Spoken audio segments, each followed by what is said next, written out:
take a quick moment to thank you all for having us here. On behalf of Edmund and Brian, we are incredibly honored to be with you all here for the NAFA debate.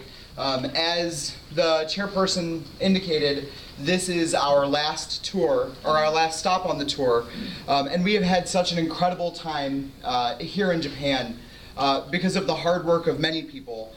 So first and foremost, we'd like to thank the Japan Debate Association for coordinating everything and ensuring support for this tour. We are very, very grateful for this opportunity. Thank you.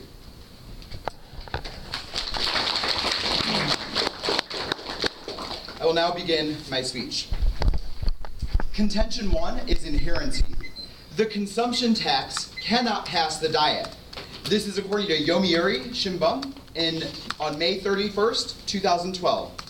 Noda failed to persuade Ozawa to support a hike in the consumption tax.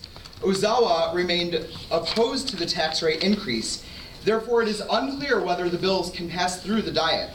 Noda told Ozawa, quote, "Considering the declining birth rate and graying of the nation, I believe raising the consumption tax rate is a very urgent task, end quote. Contention 2 is our debt crisis advantage. First, failure to raise the consumption tax risks downgrade of Japanese credit. This is according to the Wall Street Journal on May 30th, 2012. Prime Minister Noda failed to double the sales tax, which could further erode confidence in the nation's fiscal policy and invite a credit downgrade. And the European crisis proves that Japan is next. This is from Fujii on January 30th, 2012. Hot money that is now targeting Europe will soon be attacking Japan. It's right around the corner. Our situation is far worse than in Southern Europe or the United States. And a credit downgrade would devastate the Japanese economy. This is according to Smith in 2011. Japan is really on the brink.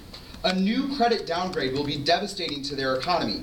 Standard & Poor's said that Prime Minister Noda's administration hasn't made progress in tackling the public debt burden, an indication that it may be preparing to lower the nation's sovereign grade.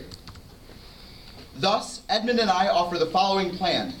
The Japanese government should double the consumption tax by 2015. Contention 3 is solvency. First, raising the consumption tax would solve the public debt crisis and ensure an extension of welfare programs. This is according to Nakamoto on March 30th, 2012. The Japanese government took a long-awaited step towards tackling the country's huge public debt by submitting legislation to the Diet that would double the consumption tax by 2015. This is an issue we cannot postpone, Mr. Noda said.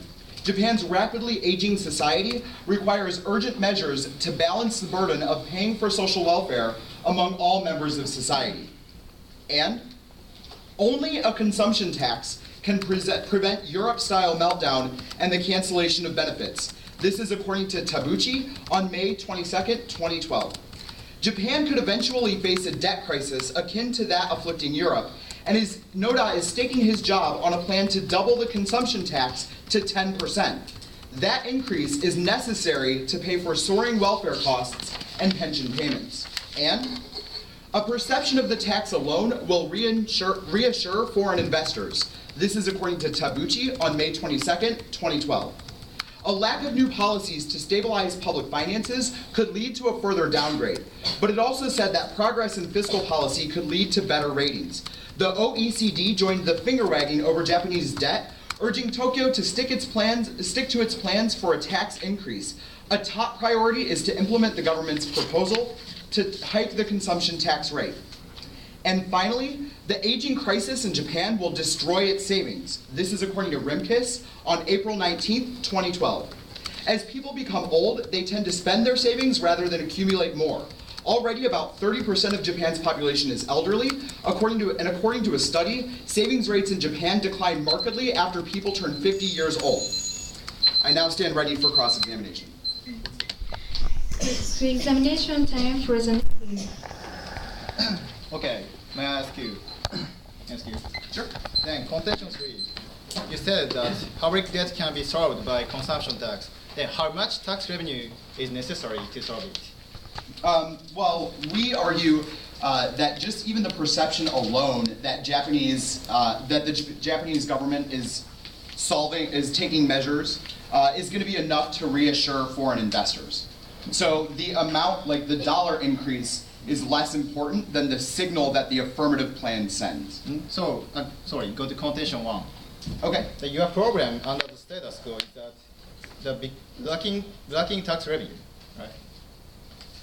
I'm sorry? So your inherency, your program is that lacking tax revenue. Is it right? Well, the argument that is made in our first piece of evidence simply says that Prime Minister Noda and Ichiro Ozawa are failing to come to an agreement in the status. Sorry, I want to know that why credit downgrading? Why credit is downgrading? Why it is or why it will? Why where? So it will be downgraded because right now there is uncertainty in the international market about Japan's ability to meet its public welfare burdens in the future. Thank you. This is because the tax revenue is decreasing, so credit for Japan is decreasing. Is it right? Well, I think that the bigger internal link is not that revenue is decreasing, it's that expenditures for public welfare are increasing. This is a function of Japan's aging society. Because the expenditure for public is increasing, so tax revenue is lacking. This is a program for downgrading of credit, right? Yeah, I mean, it is lacking, but I mean, we didn't read evidence to indicate that it's declining. So your solvency is that to capture such balance of expenditure and tax revenue, right? I'm sorry, can you repeat that? Thank you. Oh, sorry.